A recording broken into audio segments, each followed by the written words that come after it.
Bem-vindos ao Tirando o Crachá, o podcast onde conversas importam e ideias transformam. Aqui a gente tira o crachá para falar em carreira, mas muito além dos cargos. A gente vai explorar trajetórias, insights de profissionais que estão impactando o mercado aí hoje. Eu sou o Lattes e esse é um espaço para reflexões para além do clichê corporativo. Vamos nessa?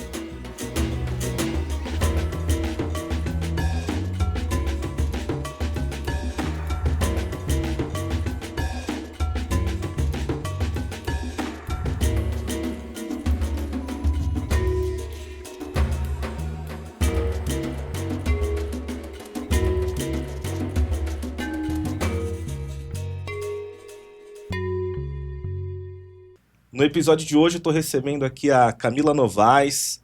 Camila, que é diretora de marketing da Visa. Vou olhar a colinha aqui porque tem bastante coisa, viu? Ela é colunista da Meio Mensagem, foi reconhecida na listagem da Women to Watch, né, as mulheres para a gente estar de olho no mercado brasileiro.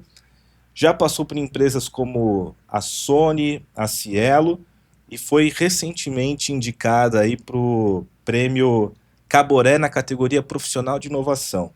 Camila, seja muito bem-vinda ao Tirando Crachá. Lattes, obrigada, muito obrigada pelo convite. Estou muito feliz de estar aqui, tirando o crachá. Muito bom. Camila, você tem uma trajetória, né, que é muito interessante, porque você já passou por grandes empresas, mas se me contar um pouco dos detalhes aqui dessa história, vou pedir para você tirar o crachá e se apresentar. Quem que é essa profissional Camila Novaes?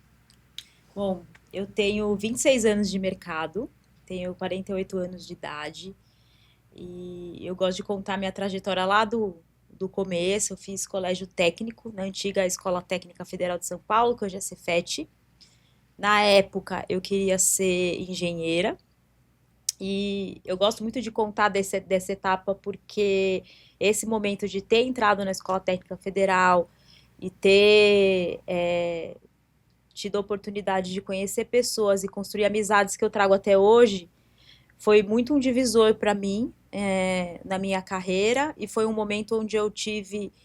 Meus pais já me incentivavam muito a estudar, mas ali eu tive muito mais certeza de que eu queria muito seguir nesse mundo, me aprofundando ainda mais e estudando. E como eu queria ser engenheira, e aí eu cheguei lá e vi que eu não queria ser engenheira, que exatas não era a minha praia.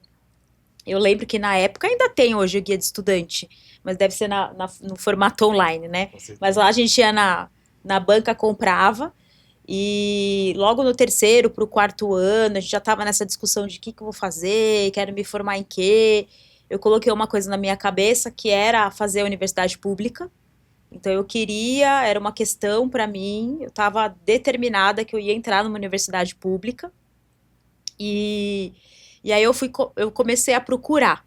Então eu fiz lá uma eliminatória de exatas humanas biológicas, cheguei em humanas e fiquei entre letras, relações internacionais, relações públicas, coxinha que sou. Eu fui até ainda na Faculdade Ibero-Americana, ver uma aula de letras, depois eu fui na PUC conversar com o coordenador do curso de Relações Internacionais. A única que eu não fui foi na USP, ver Relações Públicas, que foi a que eu fiz. Mas ter tido essas conversas, eu super recomendo, me ajudou muito a tomar essa decisão ali, e eu falei, não, vou fazer universidade pública e quero fazer relações públicas. Então eu entrei de fato no curso que era o meu curso de desejo. E aí foi uma segunda grande mudança na minha carreira, porque eu morava em São Paulo, na casa dos meus pais, eu entrei na Unesp, em Bauru, então eu me mudei. Então foi a minha saída da casa dos meus pais para fazer faculdade, e tinha um combinado com a minha mãe e com o meu pai, que era: você tem 6 meses para arranjar um emprego. A gente não tem condição de te bancar financeiramente. Meu sonho era viver a universidade, tentar uma bolsa. Eu estava muito nesse espírito, mas não era esse o rolê, então eu tinha que dar meus pulos para arranjar um trampo para poder me sustentar lá em Bauru. E então eu tinha lá meu prazo de 6 meses e em 15 dias eu consegui um estágio numa concessionária lá em Bauru, uma concessionária da Volkswagen, se eu não me engano, essa Bauru Car. Fiquei 6 meses lá e acabou o estágio ali dos 6 meses e eu lembro que eu voltei para casa e falei, agora eu vou viver a universidade, vou tentar uma bolsa. Enfim, tocou o telefone em casa lá na República. E, aqui é a Camila que tá falando? Sim, aqui é o Márcio. Você tá procurando emprego? Eu falei, eu tô, 9 horas da manhã. Eu já tinha, tipo, saído do emprego, ainda tava meio naquela ressaca de vou curtir um pouquinho. E ele falou, não, eu trabalho na White Martins e eu soube que você tá procurando emprego, então eu queria saber se você tem interesse em fazer uma entrevista. Eu falei, tenho, mas eu achei muito esquisito aquilo, né? Aí desligou o telefone, tocou de novo, eu atendi, era o telefone, gente, é importante dizer isso, e nem fez 26 anos, né? Só pra contar como as coisas mudaram, né? Aí uma colega lá, a Flávia, ela falou, amiga, ele é o diretor da White Martins. E ele tinha levado o carro pra arrumar, e ele perguntou se alguém conhecia, se tinha algum profissional para indicar, que eles estavam procurando uma pessoa para a central de atendimento. E aí falaram de mim. Falou, tem uma menina que saiu daqui ontem, que tá procurando emprego, ela precisa. E aí o pessoal me ligou, falou, Camila, vem pra cá correndo. Aí eu saí correndo, peguei o ônibus, peguei a carona com ele pra ir pra White Martins, fiz a entrevista, e aí entrei lá em 99, então foi o momento que eu assinei minha carteira oficialmente. Desde então ela está lá ininterruptamente assinada, então sou uma CLT com orgulho. Uma CLT convicta. Uma CLT convicta, 26 anos trabalhando. E aí eu fiz a faculdade toda, trabalhando na White Martins, na área de central de atendimento. Depois eu mudei para a área de assistente de vendas. E eu fazia alguns outros projetos paralelos, então eu era membro da CIPA, toda vez que tinha algum evento, alguma coisa relacionada à CIPA e a meio ambiente, eu também participava. Fiz alguns dos meus trabalhos da universidade dentro da White Martins, eu fiquei 4 anos e meio lá. E aí, depois da White Martins, aí no finalzinho da universidade, eu entendi que eu queria voltar para São Paulo, porque também quando eu entrei na Unesp e fui para Bauru, uma das coisas que estava na minha cabeça, eu ficava pensando, eu queria universidade pública. Então, ou eu faria Unicamp, ou eu faria USP, ou eu faria Unesp. Eram as opções que eu tinha ali dentro da UMAN. Na Unicamp não tinha o curso, tinha na Unesp e na USP. E meus pais moravam na Casa Verde. E para eu ir para a USP, no Butantã, que por acaso hoje eu moro lá do lado, né? Coincidências da vida. Eu teria que pegar um ônibus, que era o 77P, até lembro, que dava 1h30 até em casa. Então, o que passava pela minha cabeça? E por ter feito colégio técnico e ter feito estágio, eu já sabia, meu rolê ia ser acordar, ir provavelmente para a região da Vila Olímpia, trabalhar, depois pegar um outro ônibus para ir para a USP, para fazer a aula, para depois ir para casa. Então, provavelmente, eu teria que sair de casa por volta das 4h30, 5 horas da manhã, para voltar à meia-noite. Então, ficava um pouco isso na minha cabeça, como que seria isso. Se era vantagem mesmo estudar em São Paulo. Exatamente. Ou no interior, onde você ia ter uma vida mais organizada ali e tal. E no interior eu trabalhava das 8 às 15 para 6. Eu brinco que era 15 para 6, eu pegava minhas coisas e ia embora porque eu tinha aula. Mas era assim, 15 minutos eu estava em casa, pegava um ônibus, 15 minutos eu estava em casa, tomava um banho, ia para a Unesp, fazia aula até às 11, 11h15 eu estava em casa. Então, realmente foi uma decisão que para mim ali fazia sentido, eu podia, né, fazer isso. E no final da Unesp, no final da universidade, eu entendi que minha carreira tinha que ser em São Paulo. Então, que eu queria voltar para São Paulo. E eu queria voltar trabalhando. Então, eu consegui uma transferência da White Martins, então eu fui de São Paulo, de Bauru para Diadema, para a unidade de Diadema, voltei para casa dos meus pais, e aí eu acordava às 5 horas da manhã, pegava o ônibus, ia até Santana, para quem não conhece aqui São Paulo, eu pegava um ônibus, era mais ou menos 20 minutos até Santana, aí eu pegava Santana Jabaquara, que era a linha completa, pegava um trólebus, entrava às 8, saía às 5. Basicamente, eu ficava um bom período no transporte público, como muitas pessoas brasileiras ficam, né? Principalmente em grandes cidades. Foi mais ou menos 2 meses e meio quando eu recebi um e-mail de vagas de emprego e tinha uma vaga da Sony para assistente de comunicação. Eu fui lá, mandei meu currículo, me chamaram para entrevista e, para minha grata surpresa, era na Sony, que era o sonho trabalhar na Sony, porque era a indústria, né, super, super prestigiada ali. Ainda é hoje, mas muito menos, né, mais fora do que aqui no Brasil. E era na Barra Funda, ou seja, era um ônibus 15 minutos de casa Resolvendo a vida. para ir para lá. E aí eu entrei na Sony. E aí na Sony você foi trabalhar com marketing mesmo. Aí na Sony eu entrei como assistente de vendas, comecei cuidando de eventos. Lá na Sony tinham duas divisões, uma de áudio e vídeo profissional e a outra de consumer. Então, todas as câmeras, muita coisa da Sony, ainda, principalmente quem trabalha com produção sabe disso. Então, eu olhava muito para essa parte de broadcast. Então, comecei ali fazendo alguns eventos, depois eu comecei a fazer os eventos de consumer também. Então, lançamento de TV, campeonatos, tudo que envolvia a marca Sony com todos os produtos, todos os produtos de áudio, exposição do Walkman, a gente fez na Casa das Rosas, carretas que viajavam pelo país na frente dos shoppings e montavam home office, são diversas ações. E fazia os eventos, as convenções de vendas também, com todo o time. Promoções, passei pela parte de imprensa, publicidade, propaganda, foram 6 meses e meio ali, e a parte de patrocínios começou ali também, quando a Sony assinou o contrato com a FIFA para fazer os jogos, Então você né? foi construindo uma visão bem 360 do marketing e já trabalhando com grandes lançamentos, Isso. com grandes Projetos.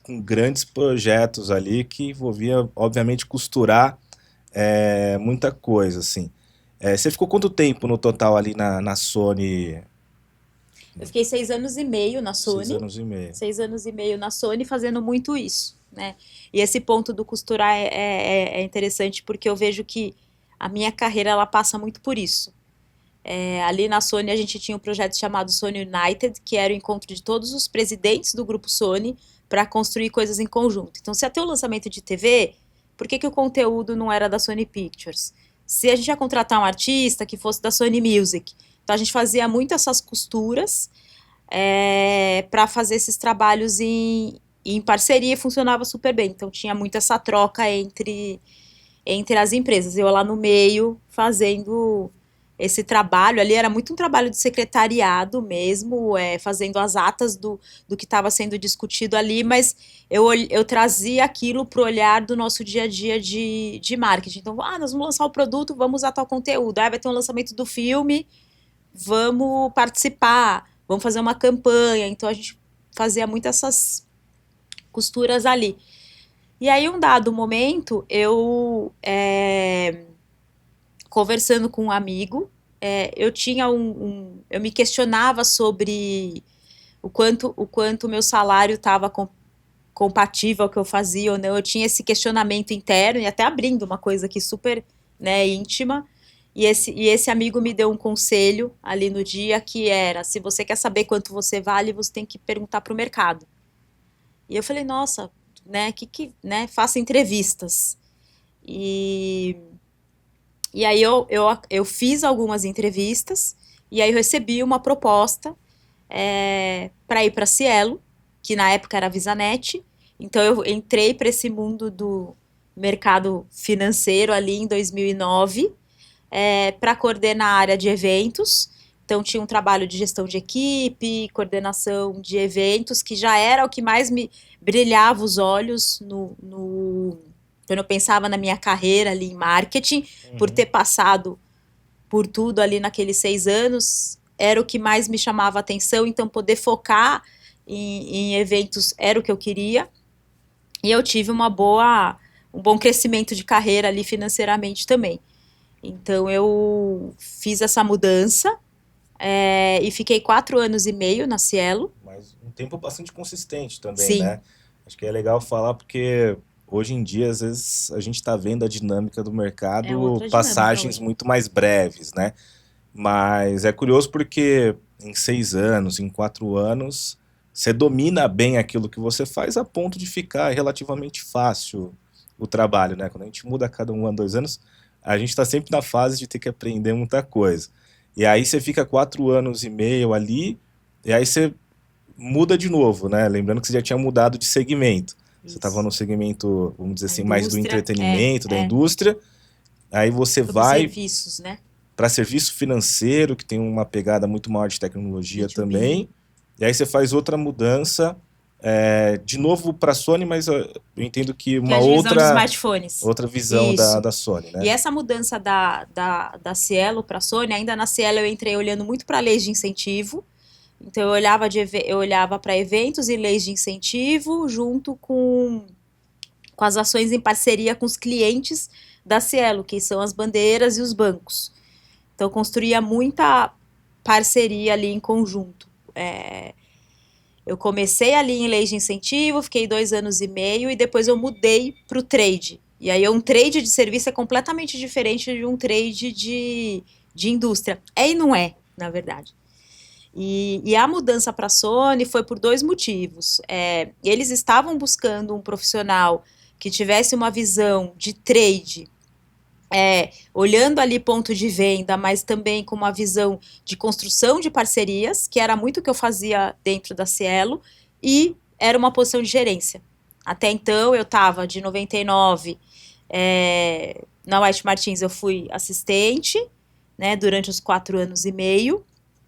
Quando eu entrei na Sony, entrei como assistente, depois eles mudaram o cargo para analista, e aí eu fui subindo até coordenação, então eu fui júnior, pleno, sênior, aí depois eu virei coordenadora.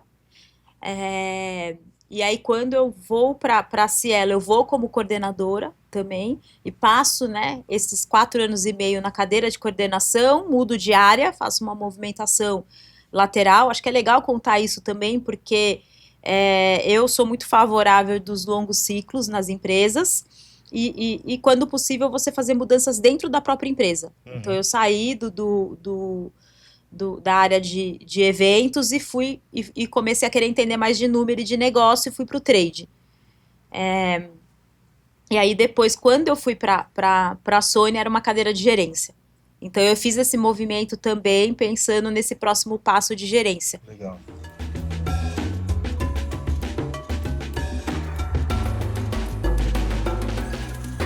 Pegando um ponto aqui, né? Eu acho que é muito interessante quando você vai trazendo esses aspectos. Primeiro porque, de fato, fazendo mentoria com profissionais, transição de carreira é sempre um É. tópico, né? E, e aí você falou algumas coisas aqui até agora que eu acho que são importantes de ficarem marcadas como insights, que são, uma é sempre melhor você buscar outra oportunidade já estando empregado, né? Quando você fala, pô, fiz questão de vir para São Paulo trabalhando. Às vezes eu vejo que as pessoas ficam um pouco ansiosas, afoitas a fazer uma mudança e às vezes primeiro se desliga para depois querer procurar outra coisa. E aí essa dinâmica no mercado de trabalho, quando você não está trabalhando, ela é muito mais complexa. Primeiro porque você não fica tão bem, então você não faz a entrevista mais tranquila, porque você está preocupado, né? Você começa a pensar num prazo ali de as contas chegam, então precisa ter uma relocação. Segundo, porque a gente sabe que, de maneira geral, os recrutadores eles têm algum preconceito com quem não está empregado ali naquele momento. É uma coisa a mais a se explicar na entrevista, que quando você já está trabalhando, você não tem tanta essa necessidade. Mas E eu tenho um ponto ainda em cima disso, porque eu acho que isso é uma coisa que tem mudado, né? Eu sou super favorável a fazer esses movimentos empregados, mas aí falando como profissional, mas eu até entrevistando candidatos e candidatas hoje para posições, o que eu vejo é muito mais sobre a pessoa e sobre a trajetória da pessoa. mais do que se está empregado, se não está empregado, porque tem muitos currículos que a gente recebe de pessoas que não estão no mercado, porque eu acho que tem tantas camadas nessa discussão que fica um pouco complexo até a gente dizer é melhor ou não é, né? Dado todo o contexto que a gente vive. Uhum. Mas o que eu tenho visto em processos seletivos e que eu participo dentro da Visa mesmo, entrevistando candidatos, é muito olhar a trajetória desse profissional. Então, é os ciclos que essas pessoas têm em determinadas empresas, o que elas já fizeram, o quanto elas enxergam, né, seus erros e acertos. Então, essa vulnerabilidade de você assumir que você errou, porque todo mundo erra. Sim. Então, eu acho que as competências, que aí é o que a gente chama dos soft skills, elas estão muito mais videntes hoje, porque está mudando muito hoje. Hoje, quando a gente olha, a gente está vivendo um momento em que a gente tem o maior número de gerações dentro do mercado. Sim. E são gerações completamente diferentes. Então, seria muito leviano da minha parte dizer que é certo ou errado, ou que eu concordo ou que eu discordo, porque são momentos diferentes. Quando eu olho hoje, entrevistando pessoas para a posição, boa parte dos currículos tem ciclos menores. Sim, eu acho que sobre os ciclos concordo plenamente, assim, de fato eu acho que a mudança de ciclo também é uma mudança de momento, até porque a dinâmica nas empresas muda muito mais rápido. É que eu tenho um problema, vamos dizer assim, que eu sou excessivamente pragmático, entende? Mas você está correto. Então, quando eu digo assim, eu tendo a recomendar às pessoas de, olha, busca se realocar antes de já ter se desligado. No sentido de que a gente encontra Camilas pelo mercado, que olham as trajetórias, mas não é necessariamente ainda, vamos dizer assim, isso ainda não é o status quo do mercado, né? Acho que eu concordo com você que tem mudanças acontecendo. Acho que hoje, até quando a gente fala de estilo de liderança, né? Tem coisas que, se acontecer hoje o que acontecia 20 anos atrás, a pessoa é desligada sumariamente. Perfeito. Mas imagino que você também já viveu N coisas como eu, de, por exemplo, trabalhar numa instituição em que se sabia a história de um diretor que tocou sapato numa pessoa.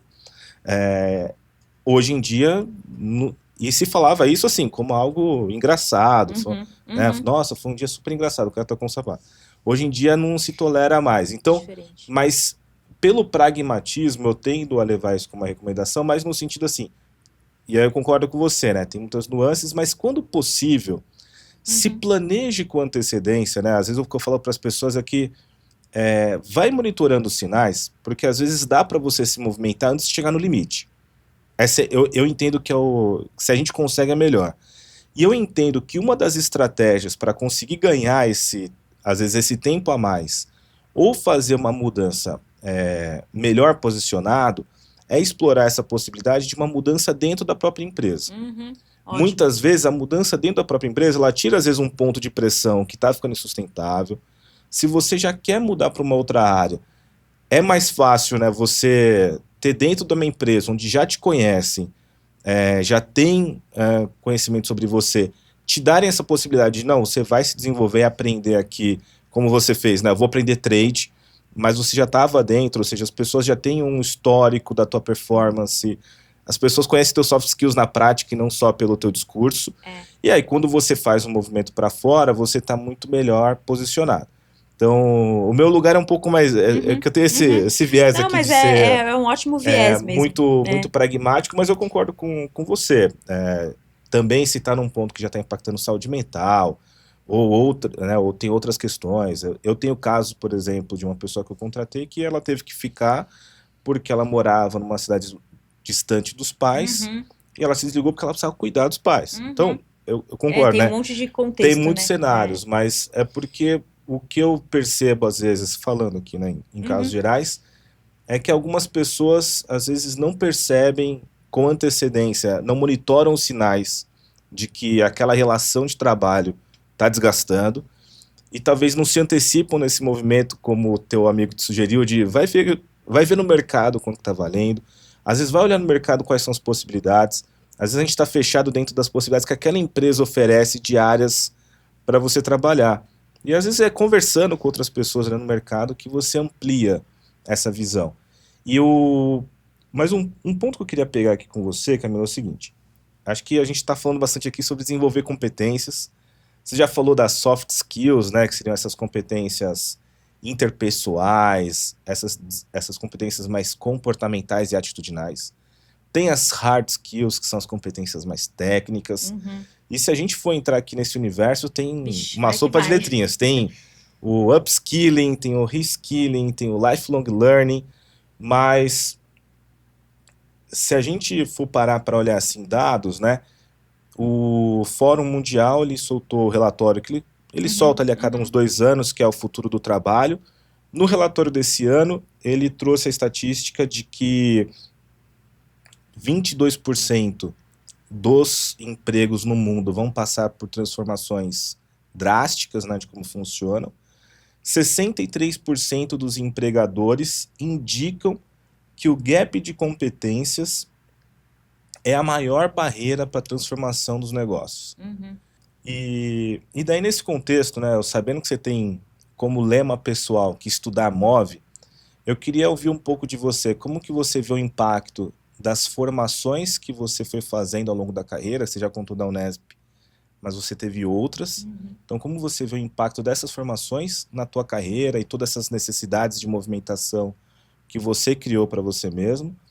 E como que você vê os desafios hoje de desenvolvimento na prática, né? Hoje, como que você está vendo essa nova demanda? Tá tudo mudando muito rápido. Há 2 anos atrás eu participei de uma aula inaugural da USP, eu abri essa aula no MBA de Marketing Digital, e essa apresentação eu tenho guardado até hoje, porque vira e mexe eu volto nela para pegar uns insights.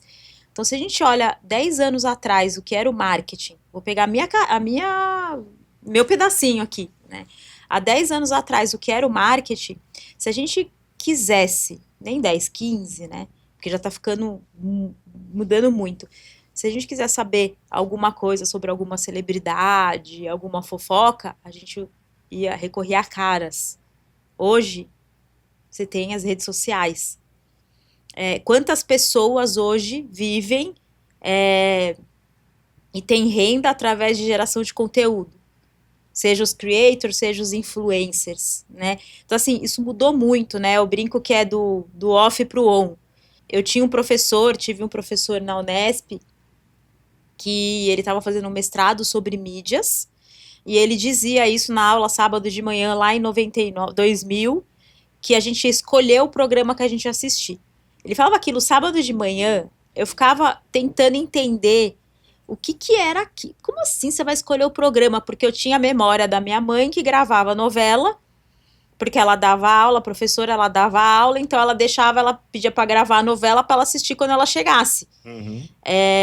De alguma forma ela estava escolhendo o horário que ela ia assistir, mas não tinha essa opção de você escolher um programa, né? E hoje é uma coisa super natural pra gente. Então, o que eu vejo tem uma transformação acontecendo, né? A gente já sabia disso, dessa grande mudança que a gente ia ter, e eu olho o mercado de marketing, mudou completamente, eu não tinha discussões sobre estratégia de digital até 15 anos atrás, tem 26 anos de mercado, e hoje é uma discussão completamente diferente. Hoje eu discuto dados, né, por trabalhar na Visa, então como que eu trago as informações que a gente já tem hoje de comportamento desse consumidor para construir estratégias e campanhas de comunicação. Então, assim, é completamente diferente. Ali a gente olhava idade, gênero, classe. Era bem demográfico. Depois exatamente, era mais demográfico, passou-se a ter uma discussão mais atitudinal.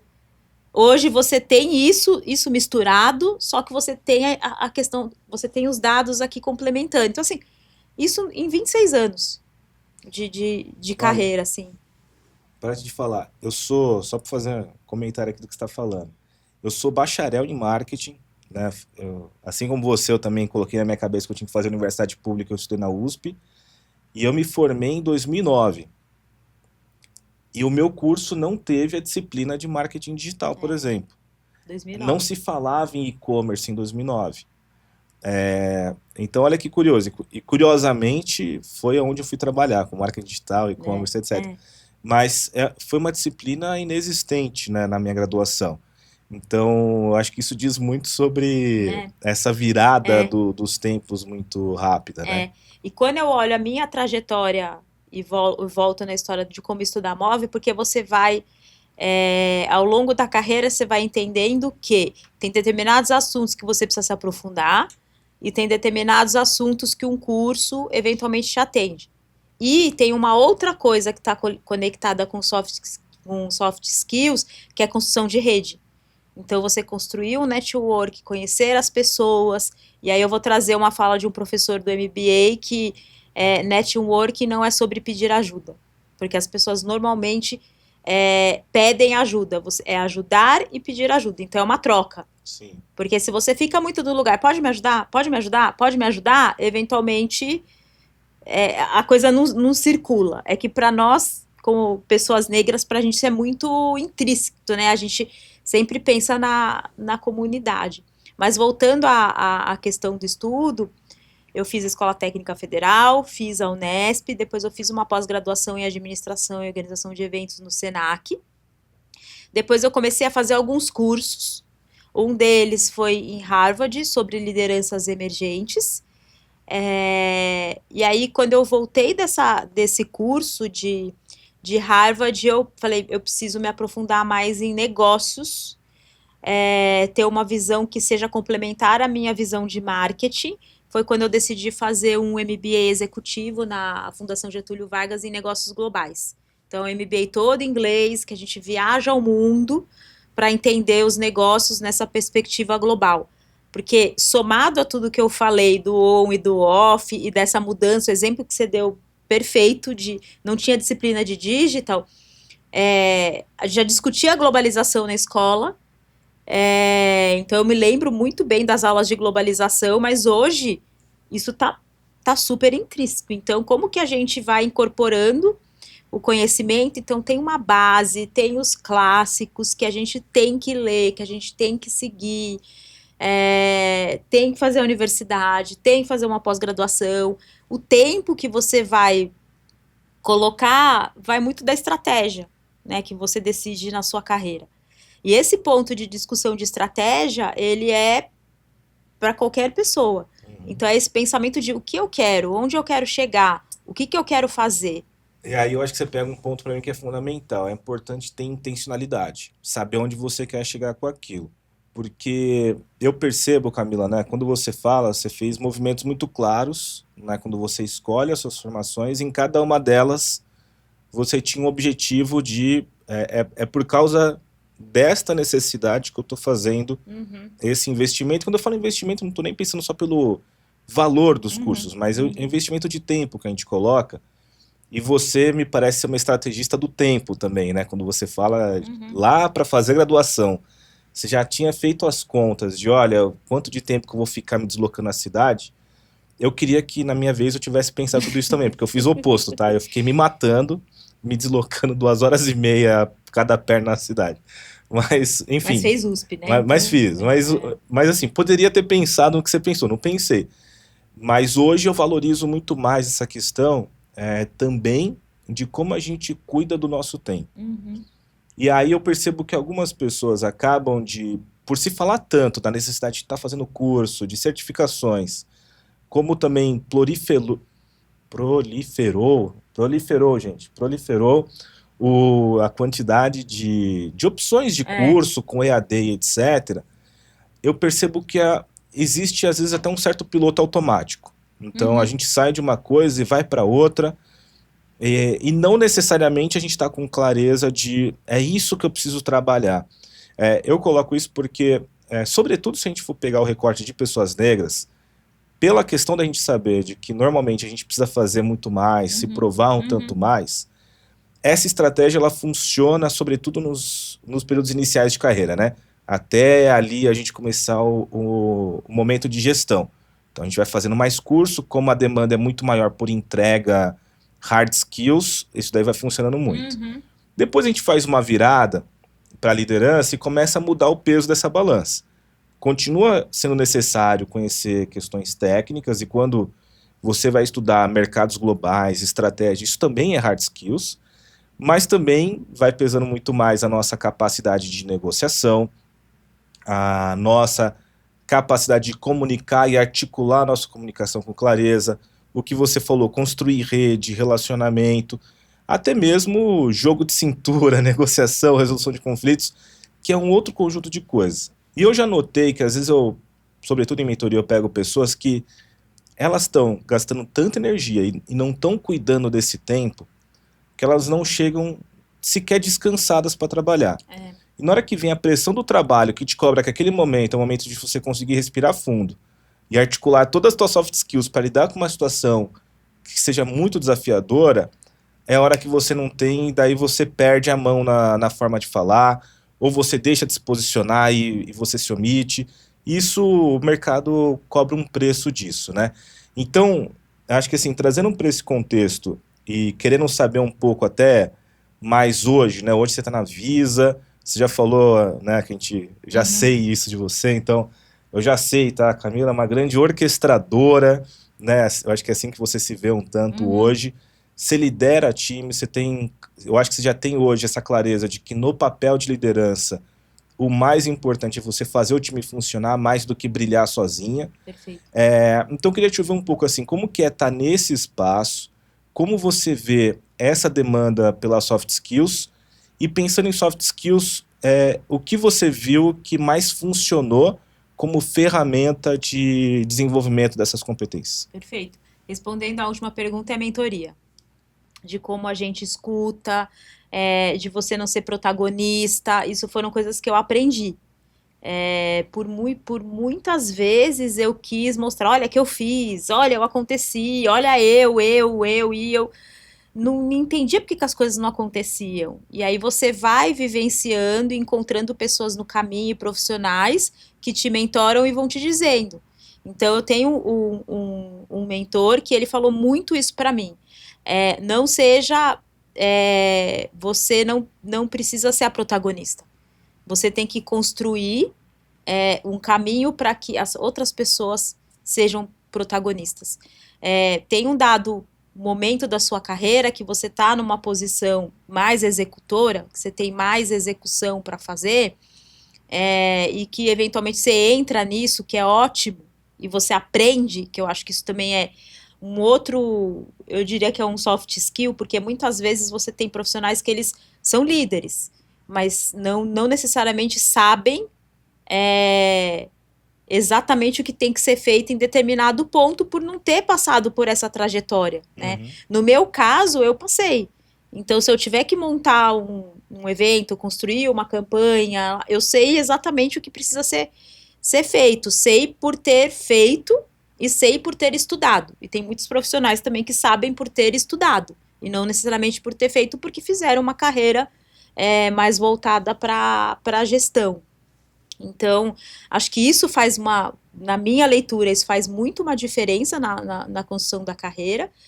E aí, quando você começa a assumir posições de gerência e direção executiva, que você vai crescendo, você começa a ter que ter uma visão que eu falo que é uma visão de árvore, né? Ou uma visão de helicóptero. Então, você tem que olhar de cima. E até minha gestora falando, a gente conversando ontem sobre isso, ela trouxe esse exemplo. Você tem uma visão de helicóptero, e aí tem horas que você tem que descer, mas você desce, Tem que fazer um rapel você ali. faz um arquinho e sobe de novo, né? Então você tem que saber navegar, dando protagonismo para as pessoas que fizeram, olhando para as pessoas, entendendo os potenciais que essas pessoas têm, o que elas fazem bem, lidando com pessoas que têm opinião completamente diferente da sua, e aí você ter essa habilidade de negociar, e aí eu volto, nós como pessoas negras, a gente já vem com isso no chip. Então, esse jogo de cintura, essa habilidade de negociar, habilidade de orquestrar, então tudo isso junto e misturado, né? E com essa base de ter passado por instituições, por ter estudado, por ter entendido, né, que essa estratégia que eu estou trazendo vai te formando um profissional nem sei se é completa a palavra certa, porque acho que até é utópico, assim, mas te faz uma pessoa mais Versátil, né? Acho próxima, mais que versátil. É, e aí a mentoria, nesse sentido, ela é muito rica e ela é muito válida, né? Logo que eu entrei na Sony, né? Eu falei da White Martins, da Sony, da Cielo, depois eu voltei para a Sony Mobile. E aí da Sony Mobile eu tô na Visa, tô há 9 anos na Visa, daqui a pouco 10, em abril do ano que vem, 10 anos de Visa. E logo que eu entrei, eu estava saindo da Sony, entrei na Visa, eu conheci um coletivo chamado Rede de Profissionais Negros, que tem a missão de conectar profissionais negros com o mercado corporativo e que basicamente trabalha três pilares, que são as mentorias, os encontros para construção de network e eventos mais técnicos dentro de grandes empresas. Então, ali que eu adentrei a esse mundo mais oficial da mentoria, eu era do comitê executivo. Então, eu estava do lado,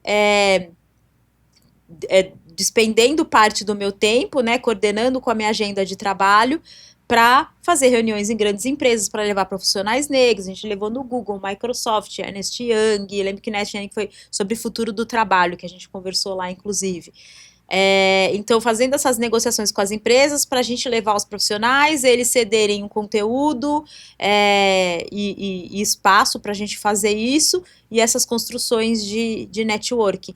Então, naquele ponto que eu trouxe sobre você estar nas entranhas, né, você mergulhar de fato nas coisas, esse meu tempo na rede de profissionais negros me colocou muito nesse lugar de bastidor, de fazer os trabalhos e ir construindo essas relações com profissionais para você construir pontes para as pessoas entrarem.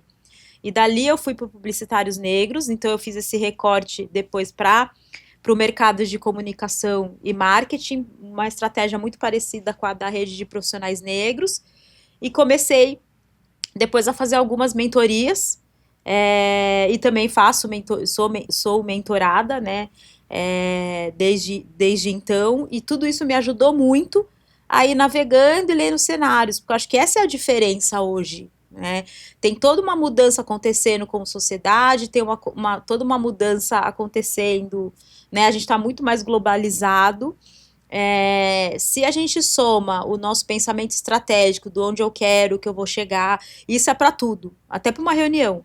Então, qual que é o meu objetivo de estar aqui? O que eu quero? Né? Então, ter esse pensamento a todo momento ali vai te ajudando a navegar e entendendo essas mudanças que estão acontecendo, né? Então, a gente falou dos currículos hoje, das mudanças muito bruscas de profissão, tem até uma discussão das pessoas que são contra a CLT, então, são perspectivas completamente diferentes, às vezes, do que você acredita, mas como é que você olha para aquilo e entende como é que a gente faz tudo acontecer e conviver em conjunto.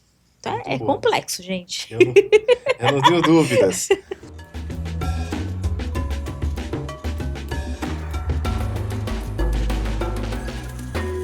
Camila, hoje, na Visa, na posição que você está, quando você olha, qual é o seu maior desafio de desenvolvimento hoje? Nossa, tem um monte. Tem um monte. Nossa, muitos. Tenho esse desafio de orquestrar. Por mais que eu sinta isso como uma habilidade, é sempre desafiador você ter um grupo e pessoas que acreditam junto com você numa determinada ação, numa determinada iniciativa. Construção de relações. Então, hoje meu trabalho, hoje eu trabalho numa estrutura que a gente chama de marketing de serviço, marketing services. Então, eu tenho clientes que são bancos, e eu crio estratégias, a gente cria, né, estratégias de marketing olhando. Então, eu tenho um território. E é um trabalho de marketing que passa por marca, por posicionamento. Então, eu olho os territórios de marca da Visa, eu olho os territórios de marca desse banco. Tem um desafio de negócio, tanto desse banco quanto da Visa. Como é que a gente faz tudo isso acontecer e cria-se estratégias? Então, um bom exemplo prático e aberto é a parceria do Bradesco com o Disney. São 6 anos de parceria, Legal. construindo ações de ciclo de vida com 3 marcas. E 3 marcas que não são pequenininhas, né? Exatamente. Então, Cada uma você com uma grande orquestrar. governança, com as suas próprias Exatamente, regras. respeitar as regras de cada um, as governanças, o que pode falar, o que não pode falar, como é que se posiciona, o que não posiciona, olhar para o resultado de negócio, ver o resultado de negócio acontecendo. Então, acho que esse, para mim, é o grande desafio hoje de fazer tudo acontecer. E é fazer de um lugar de visão de helicóptero, de visão de árvore, né? De ter as pessoas, de ter uma equipe muito preparada e pronta e afim de fazer tudo isso acontecer. Muito bom. E assim, como eu falei, né? Eu também fiz algumas coisas mais ou menos parecidas com você, né? Também fiz faculdade pública, a minha pós foi na FIA, mas e certificado fora eu escolhi a Kellogg, então Muito bom. temos algumas coisas parecidas aqui. Só que eu também tenho a clareza de que algumas coisas, né, também, tem outras coisas que eu nem cito, mas que fiz e me arrependi porque não agregou no final do dia. Então, eu acho que volta muito para esse lugar de estratégia, saber o que a gente está escolhendo em cada momento, o que a gente escolhe. Mas, pensando aqui em quem vai estar ouvindo esse episódio, quem já acompanhou a gente até aqui, já está convicto que, olha, precisa estudar, precisa se desenvolver, precisa se preparar. Se a Camila pudesse deixar aqui um plano de desenvolvimento para um profissional que quer crescer de verdade, né, não só praticar coisas e aumentar as linhas do currículo, mas para crescer mesmo. Quais seriam os 3 pilares para esse plano de desenvolvimento que a Camila passaria?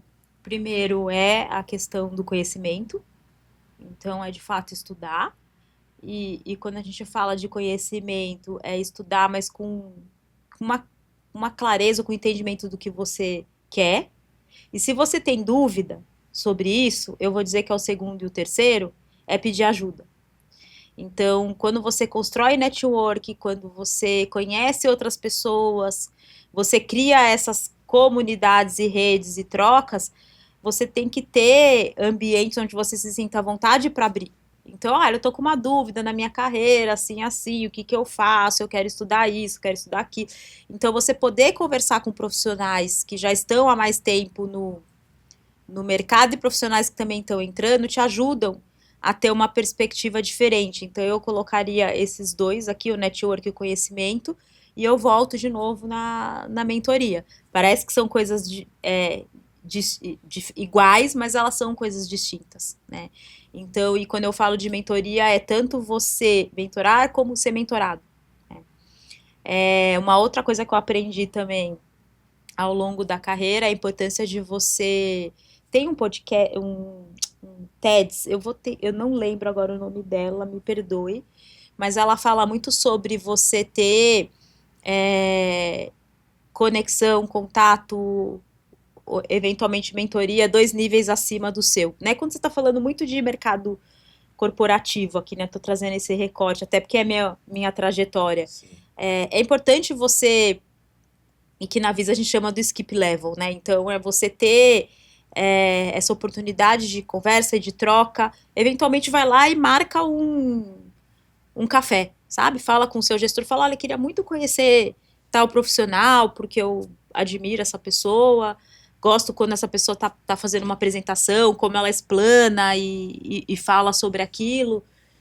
Marca esse café para ouvir um pouco da trajetória da pessoa, da carreira. Você sempre aprende alguma coisa ali, né? E essas conexões também fazem com que você seja visto ou vista dentro da empresa, e te ajuda a abrir muitos caminhos também e construindo sua trajetória. Muito bom.